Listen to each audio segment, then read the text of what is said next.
మన ఇంట్లో ఉంటే ఏం జరుగుతుంది? దీని వెనక ఉన్నటువంటి ఆయుర్వేద గుణాలేంటి? మన ఆరోగ్యాన్ని శంకుపుష్పం ఏ విధంగా మెరుగుపరుస్తుంది? అలాగే ఆధ్యాత్మిక పరంగా మన ధర్మశాస్త్రాల్లో ఈ చెట్టు గురించి ఎలాంటి అంశాలు తెలియచేయటం జరిగిందో వివరంగా ఈ వీడియోలో మీరు తెలుసుకోబోతున్నారు. ఇప్పటివరకు మీరు మా ఛానల్‌ని సబ్స్క్రైబ్ చేసుకోకపోతే వెంటనే సబ్స్క్రైబ్ చేసుకోండి. సబ్స్క్రిప్షన్‌తో పాటు ఆ పక్కనే ఉన్నటువంటి బెల్ ఐకాన్‌ని క్లిక్ చేయటం వల్ల మేము అప్లోడ్ చేసే ప్రతి వీడియో కూడా మీకు నోటిఫికేషన్ రూపంలో వస్తుంది. ఏమాత్రం ఆలస్యం చేయకుండా వీడియోలోకి వెళ్దాం.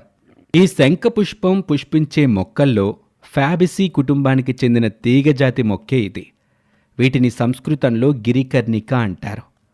విష్ణుక్రాంత వృక్షానికి చెందిందే ఈ శంఖు పుష్ప చెట్టు. వినాయక చవితి రోజున చేసుకునే వరసిద్ధి వినాయక ఏకవింశతి పత్రి పూజా కార్యక్రమంలో కూడా ఈ ఆకు పదవదిగా ఉపయోగిస్తూ ఉంటారు. ఈ మొక్కలు ఆసియా ఖండానికి చెందినటువంటివి. ఆ తర్వాత ఇప్పుడు ఇవి ప్రపంచమంతా